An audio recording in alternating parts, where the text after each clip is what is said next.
He waited at halos mabitawan niya ang kanyang phone nang tumunog iyon.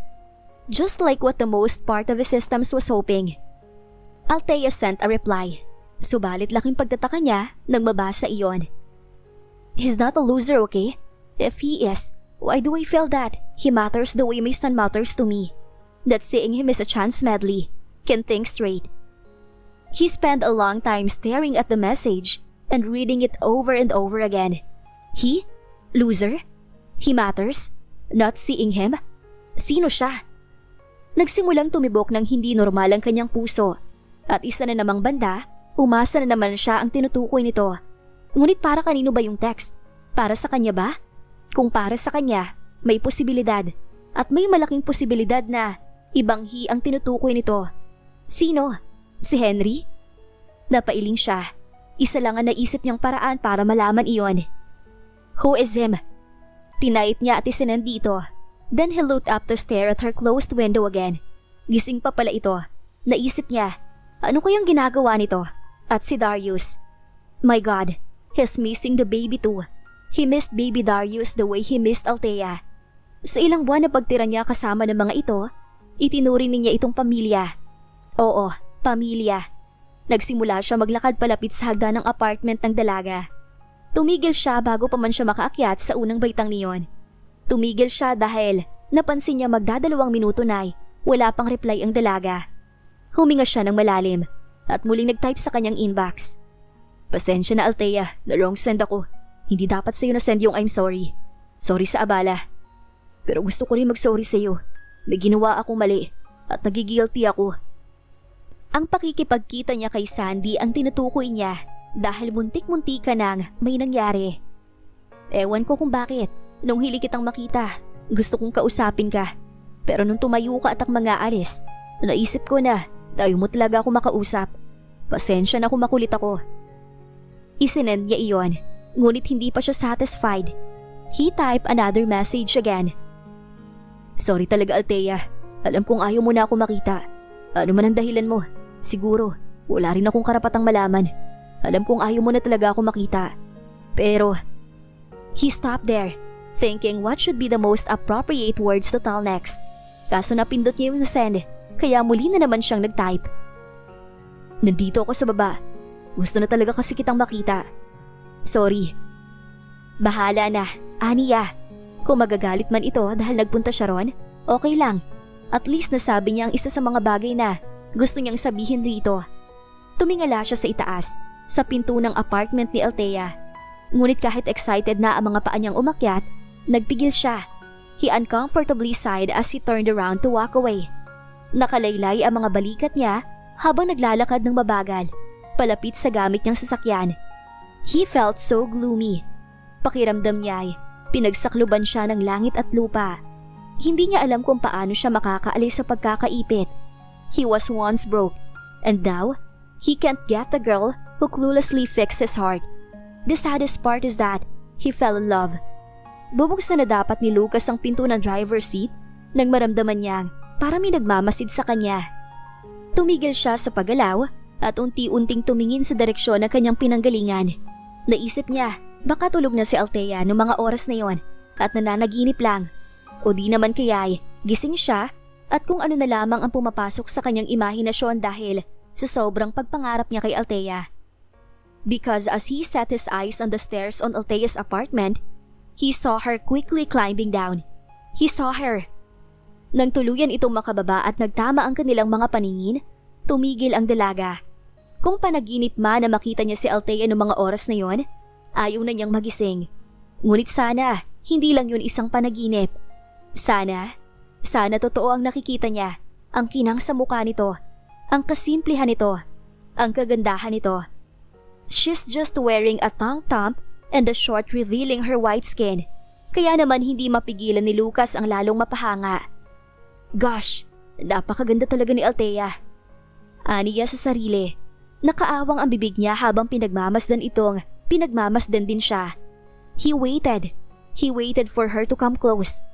Pero ilang sandali na ang lumipas ay hindi pa rin ito gumagalaw. Hindi na niya kaya maghintay na mas matagal pa ron. Panaginip man iyon o realidad, siya na ang magkukusa Maipakita lang niya kung gaano niya kagusto ang dalaga. Kusang humakbang ang kanyang mga paa. Hindi niya pinutol ang koneksyon ng kanilang mga mata habang siya ay naglalakad palapit dito. His chest was pounding. Habang palapit siya ng palapit kay Althea, ay palakas na palakas ang tibok ng puso niya. Tumigil siya sa isang hakbang ang layo sa dalaga. He gave her time to step back or to turn around and get back to her house. But she didn't make any move. Tila ba naidikit na ang mga paa nito sa semento at ang mga mata nito sa kanya.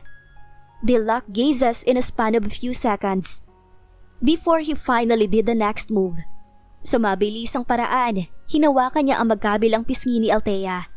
Yumuko siya at pinagdikit ang kanilang mga labi. Hindi ito panaginip. He's really kissing her. Hindi niya maipaliwanag ang kanyang nararamdaman noong mga oras na yon. It was overwhelming. Hindi ito tumutugon, pero hindi rin naman lumalayo. Hinayaan na lang yata siya ni Althea na gawin ang gusto niya. Nakapikit si Lucas nang tapusin niya ang halik. He wanted to make it longer or to make it more passionate. Ngunit sumagi sa isipan niya kung gusto ba ng dalaga.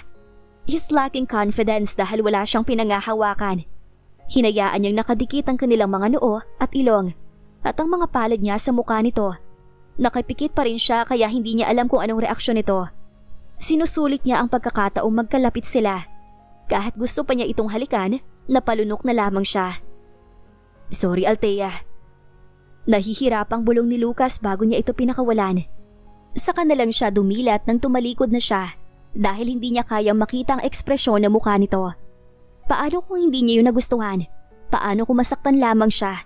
It's better for him to leave than to know about them is completely hopeless. Handa na siyang layuan ito. He's fully prepared to leave when something from behind pulled his jacket. Lumingon siya para lang makita na titig sa kanya si Althea at nakahawak ito sa lilayan ng jacket niya. Bakit? He wanted to ask, but no, he doesn't want to hear any answer. Mas makakabuti kung walang salita cause he believed that actions speak louder than words.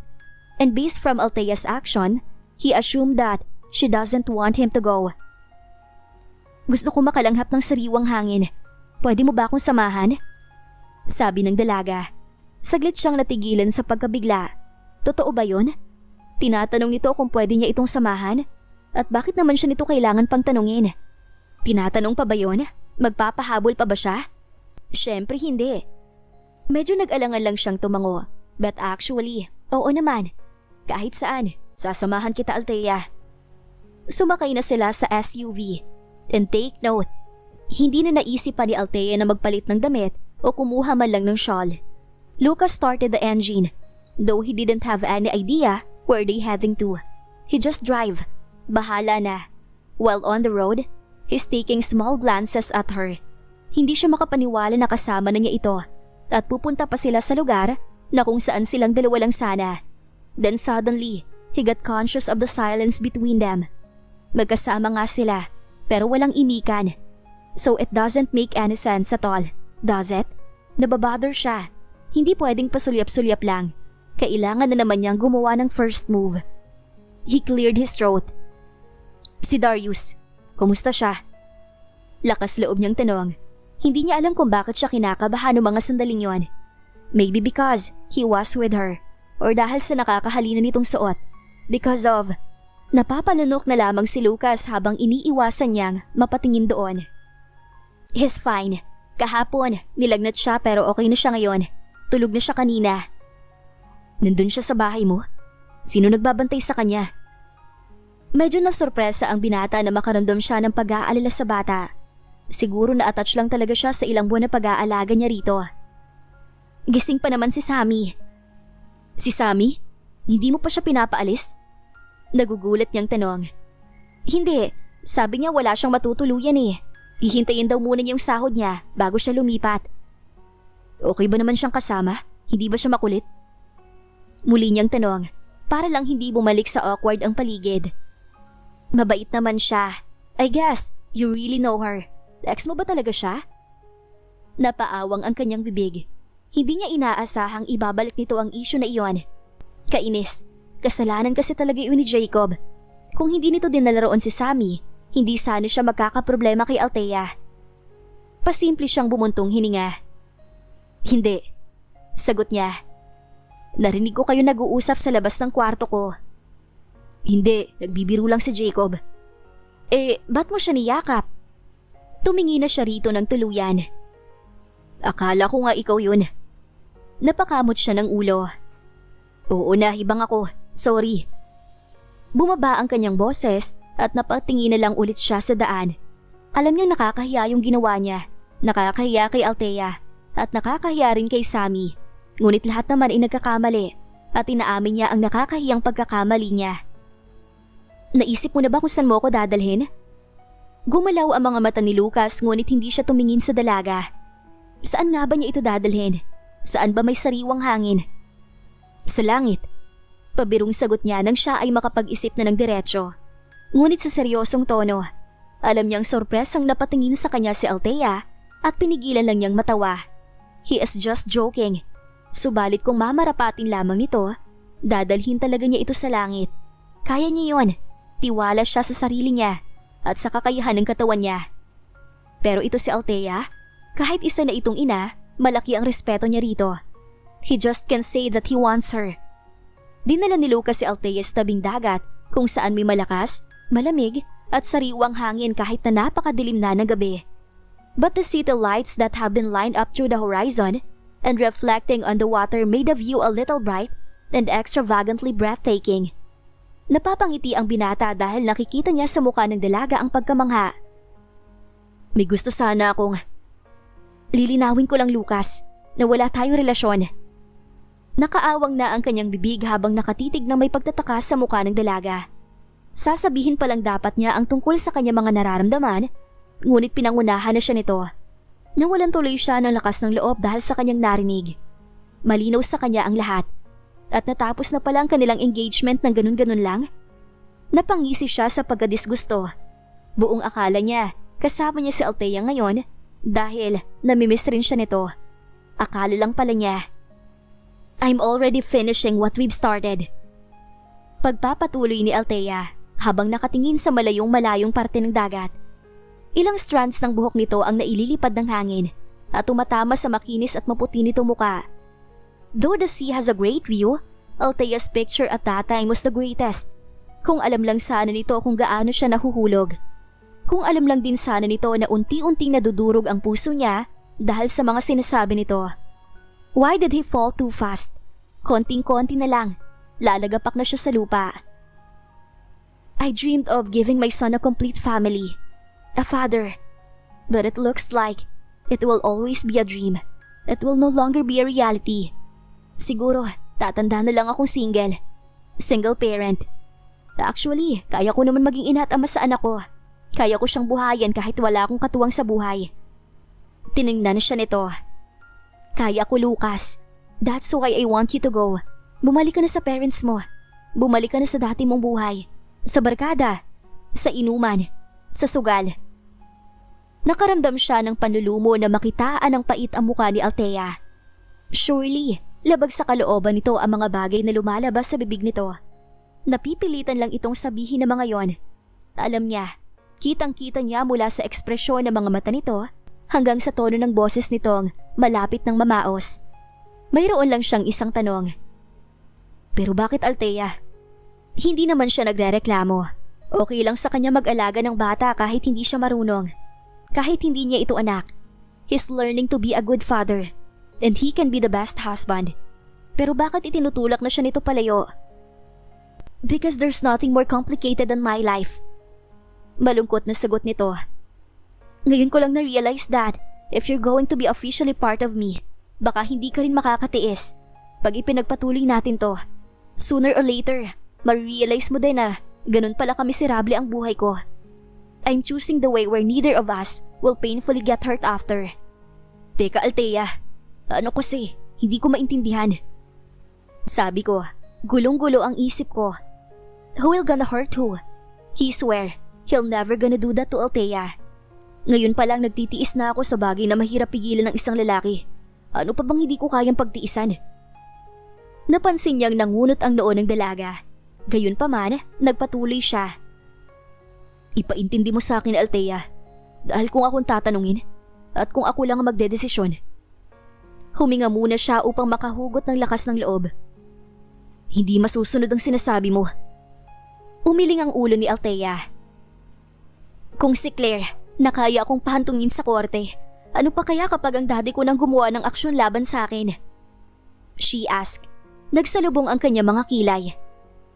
My worst enemy is my dad. Kung hindi niya ako mapapasunod, kakalabanin niya ako. Kaya ang mga taong nasa likod ko ay kalaban din niya. He'll run as a mayor in the upcoming elections, competing with your mother. He warned me about it. Tingin mo, hindi makakaapekto yun sa atin, Lucas? Ganun kung mang-asar ang daddy ko.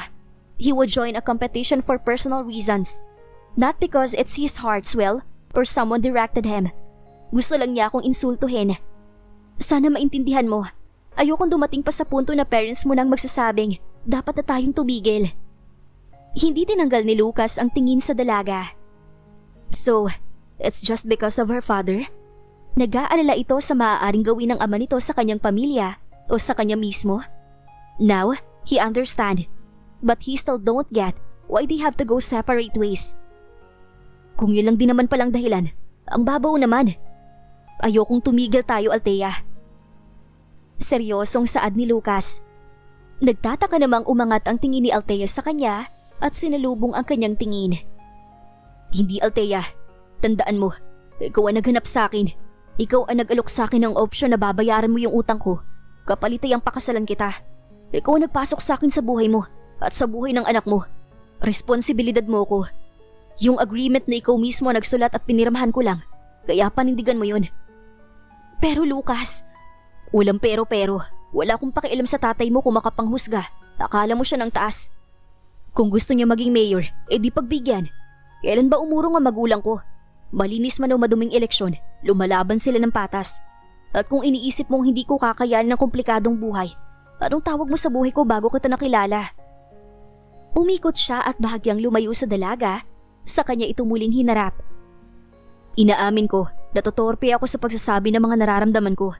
Pero pagdating sa totoong laban, hindi ako duwag. Kaya Althea, kung may tiwala ka sa akin, sumakay ka na sa front seat. Pero kung ipagpipilitan mong layuan kita?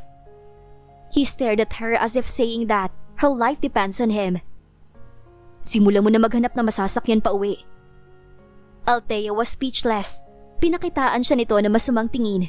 Subalit hindi nagtagal, kusa ring gumalaw ang mga paa nito at naglakad palapit sa SUV. Kaya napangiti si Lucas. Dahil alam niya kung ano ang pinili ni Althea. Anong hakbang kaya ang gagawin ni Lucas para maiparamdam kay Althea na mahal niya ito at handa siyang lumaban para sa dalaga? Abangan sa susunod na kabanata. Please like, share, subscribe for more updates. Maraming salamat po!